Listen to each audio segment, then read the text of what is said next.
tulikutana vipi. Sebo alikuwa anafanya kazi East Africa TV, mimi nafanya kazi Magic FM. Kwa kipindi hiko Sebo alikuwa ni senior kwangu, kwa sababu umaarufu wake ulikuwa ni kiwango cha juu compare na umaarufu wangu. Kwa nafasi hiyo, sisi watangazaji, mtu ambaye amekuzidi umaarufu ni kama kaka kwako, haijalishi age yake kwa vipi. Kwa hiyo nikawa namuita brother Sebo, na tulikuwa tuna kazi ambazo tunashirikiana kutoka kituo chetu cha Magic FM na East Africa Radio. Nafikiri kwa wale wahenga wenzangu mnaifahamu kwa Fujo DJ, ili tuazimu baadhi ya kazi tuzifanye kwa ushirika wa East Africa TV na Magic FM. Tukiwa tuna vikao vya maandalizi, tukikusanyika wafanyakazi wa Magic FM na wa East Africa Radio, tukimaliza vile vikao watu wote huondoka, ila mimi huwa nabaki kuweka vitu vyangu sawa. Kwa bahati nzuri Sebo pia huwa anabaki. Hatujapanga tubaki, lakini tajikuta wote wawili tumebaki. Haya anafanya anachokifanya, mimi nafanya anachokifanya. Wakati mwingine inatulazimu tutafika mpaka saa 6 za usiku. Sio rafiki yangu wa karibu by then, lakini coincidence ya mapenzi ya kazi yalitufanya tajikuta tunafanya vitu vinafanana. Kuna siku akanambia, natamani kufanya kazi na wewe siku moja. Nikasema hata mimi natamani kufanya kazi na wewe, lakini kama unavyoona huko East Africa Magic FM. Tukapotezana baada ya muda. Tuja kukutana tena mwaka 2009 2008 kama wasia aliotaja ndugu yangu Sebastian hapa. Nikajikuta mimi ni DJ na yeye ni mtangazaji wa kipindi. Bado aliendelea kuwa brother kwa sababu tunakubaliana wote Friday Night Live ilikuwa ni kipindi kikubwa sana Tanzania by then.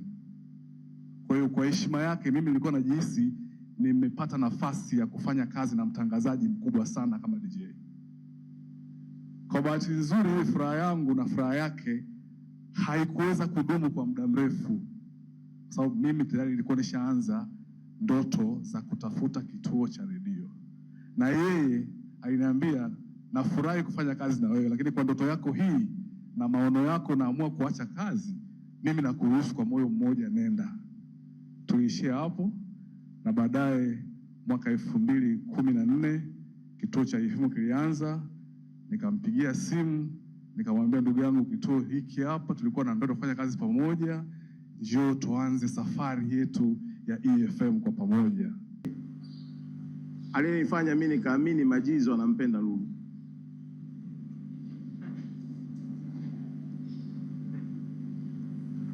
Na bahati mbaya Lulu ametoka, lakini Majizo yupo. Baada ya Lulu kuwa amepata matatizo, wa kwanza kunitafuta alikuwa ni Sebo. Ananiambia Majizo hali yake ni mbaya, hangaika Lulu atoke, vinginevyo nampoteza Majizo. Sasa mimi nikawa nahisi Majizo anaigiza. Sebo akaniambia, hivi ninavyoongea yuko hapo ofisini kwako mkoani. Nikamuuliza, hajafika? Akasema, toka nje utaona gari imepaki na Majizo yuko ndani ya gari. Kweli baada ya kukaa na Majizo, na nafikiri tulichukua kama siku kama 3-4 hivi, na baada ya kubaini ya kwamba ana upendo wa kweli, kwa mara ya kwanza mimi nilienda gerezani kwenda kumwona Lulu kwa sababu tu ya upendo aliokuwa nao Majizo kwa Lulu. Na Mungu alivyosaidia Lulu akatoka, Majizo akamleta Lulu moja kwa moja nyumbani Masaki. Na alipofika nikamwambia Lulu, Majizo ameonyesha upendo wa dhati na wa dhahiri, nenda kaolewe na Majizo.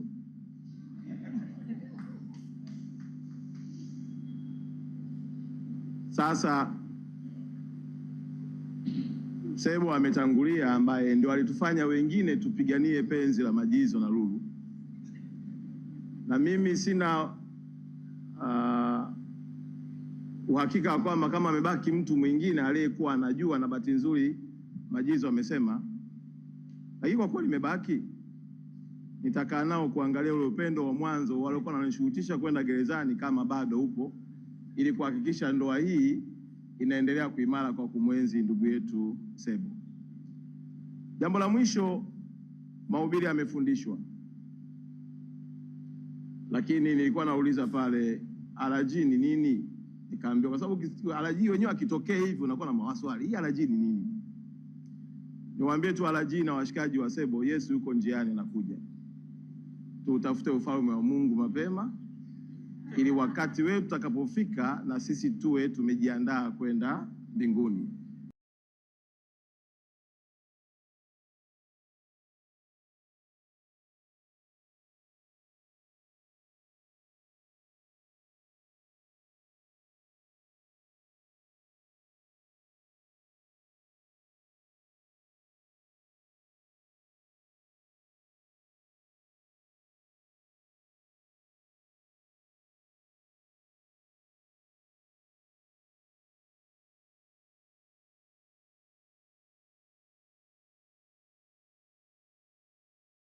sana uweze kuyatransform, uweze kuya-implement. Sebo alikuwa ni mmoja kati ya hao watu. Ni mtu ambaye utamwambia kitu kwa udogo, atakitekeleza kwa ukubwa. Utampa taarifa nyembamba, ataibeba kwa ukubwa. Hata kabla ya mauti wake, masaa mawili kabla, nilizungumza naye zaidi ya dakika 40. Nilikuwa nampa information vipisi, lakini kwa sababu namjua jinsi gani anaweza kutanua information, aliniambia nimekuelewa na kesho naenda kuyafanyia kazi hayo yote. Naamini kwa upande wangu maumivu yangu ni makubwa sana, ambayo siwezi hata kuelezea nikamaliza hapa kwenye hii maki. Maumivu makali zaidi yangu, lakini maumivu yangu ni makali zaidi yenu. Sababu Sebo kwangu hakuwa tu mfanyakazi mwenzangu.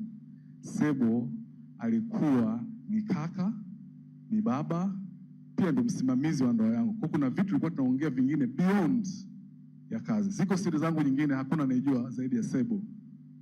Kwa hiyo na maumivu makali zaidi yenu, naomba mjikaze. Ilitokea wapi? Lakini ilitokea wakati tunafanya kipindi cha asubuhi Radio East Africa, The Breakfast Show. Tulikuwa tumepata kitu asubuhi, tunaongea mimi na Kwach pia ni marehemu. Kwa wakati huo ningependa pia kutoa pole kutoka familia ya Edward Kwach, ambapo mwaka jana nafikiri wengi mlichiona tulienda kumzika Edward Kwach Nairobi, Kenya, tukaendelea mpaka Kisumu kwao Siaya. Kwach alikufa tarehe Aprili 29 mara tu baada ya kutoka Tanzania. Tulikuwa tumetoka kufanya party ya birthday ya Sebo tarehe 28 Februari. Kwa hivyo Kwach alikuwa amekuja Dar es Salaam. Tukaenjoy na dada yetu Jide nyumbani lounge. Jide, naomba usimame jamani. Jide ni mmoja wa rafiki karibu sana, na leo hii Kwach Sebo naye amefuata. Kwa hivyo siku hiyo tulikuwa watatu, mimi, Sebo na Kwach. Na kwenye gazeti ya Monitor asubuhi, kwa sababu tunafanya taarifa zote za habari kutoka nchi ya Tanzania, Kenya na Uganda, kulikuwa kuna picha ya Kabaka ambaye ndio kiongozi wa Waganda.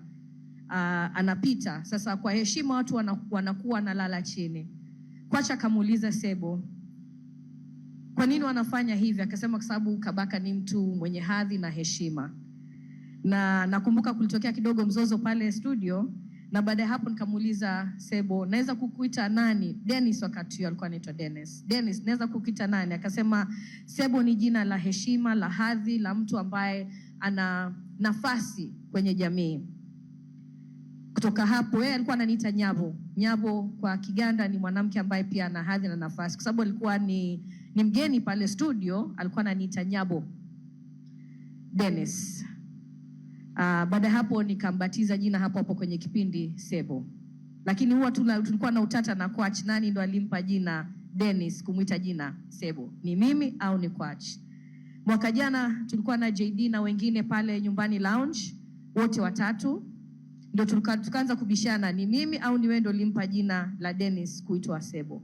Wote wameondoka, kwa hivyo nafikiri basi tabaki mimi ndo nilimpa jina Sebo. Mwenyewe alisema hivyo kwenye interview ya kipindi changu cha Shajara ambao nilikuwa na nimelisikia kutoka mparoko, kwa sababu tulimjua kama Sebo.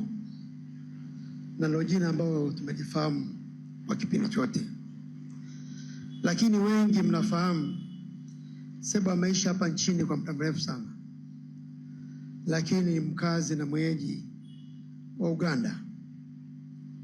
Katika lugha ya Kiganda neno Sebo ina maana kubwa sana.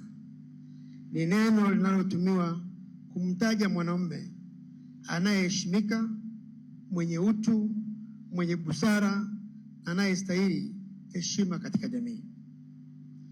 Kwa namna ya kipekee, wengi mmesikia wameongea, waliokuja mbele, tumemsikiliza viongozi wa dini, na tunaamini kabisa ndugu yetu ameishi kulingana na hadhi ya jina lake. Alikuwa ni Sebo wa kweli. Life. I know it has been hard for you all, but now it's not a secret anymore. I know we all loved my dad.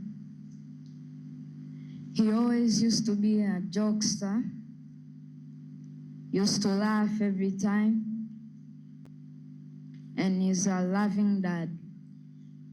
He was a very, very nice guy, always willing to make people's day more amazing and wonderful. So hereby now we all love him. We all love him. He used to work hard. He used to say that I'm the best thing that ever happened to him. And me, myself, I love him so much. Thank you. Goodbye.